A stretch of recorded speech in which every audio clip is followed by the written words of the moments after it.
মধ্যপ্রাচ্যের আকাশ মিসাইল আর আত্মঘাতী ড্রোনের গর্জনে ভারী। গত 2 বছরে ইরান ও তার প্রতিপক্ষ দেশগুলোর মধ্যে সংঘটিত দুটি বড় যুদ্ধ বিশ্ব সামরিক ইতিহাসে এক নতুন অধ্যায় তৈরি করেছে। 2025 সালের সংক্ষিপ্ত 12 দিনের যুদ্ধ থেকে শুরু করে 2026 সালের চলমান মহাসংঘাত ইরানের অস্ত্রাগারের ব্যবহার ছিল নজিরবিহীন। 2025 সালের জুন মাসে ইসরায়েলের অপারেশন রাইজিং লায়নের জবাবে ইরান অপারেশন ট্রু প্রমিস 3 শুরু করে। 12 দিনের এই যুদ্ধে ইরান মূলত ইসরায়েলকে লক্ষ্য করে প্রায় 550 থেকে 630টি ব্যালিস্টিক মিসাইল এবং 1000-এরও বেশি কামিকাজ ড্রোন ছোড়ে। হাইফা বন্দর ও তেল আবিবের সামরিক ঘাঁটিগুলো ছিল মূল লক্ষ্য।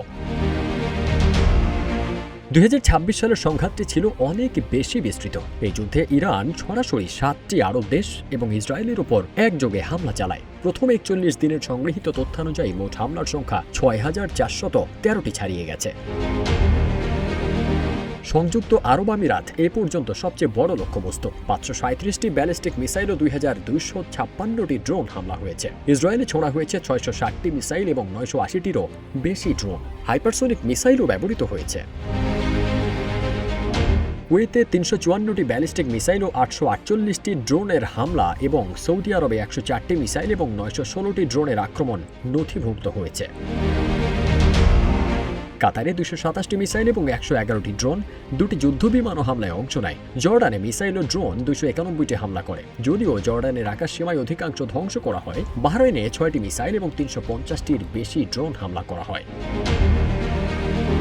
2026 সালের এই যুদ্ধে ইরান স্যাচুরেশন অ্যাটাক পদ্ধতি ব্যবহার করেছে, অর্থাৎ একসাথে শত শত ড্রোন ও মিসাইল নিক্ষেপ করে আকাশ প্রতিরক্ষা ব্যবস্থাকে অকার্যকর করে দেওয়া।